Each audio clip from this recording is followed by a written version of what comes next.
When it comes to ransomware attacks, threat actors don't discriminate. Targeting companies of all sizes, their goal is to disrupt business operations so severely that a ransom is paid, whether that amount is thousands of dollars or millions of dollars.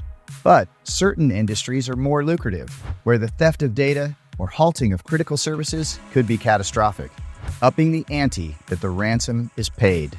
Healthcare is a bullseye target. Not only can any downtime endanger lives, but 20% of a typical healthcare organization's sensitive data holdings are affected in a ransomware encryption event, compared with an average of just 6% in other industries. Financial and insurance companies are favored thanks to the personal and financial data processed and stored, and the industry's ability to pay substantial ransoms. In 2021, insurance company CNA Financial reportedly paid $40 million in ransom after being locked out of their systems for 2 weeks. This is the largest ransom ever paid to date. Disrupting operations and supply chains is a key goal, which puts the manufacturing sector squarely in the crosshairs of attackers.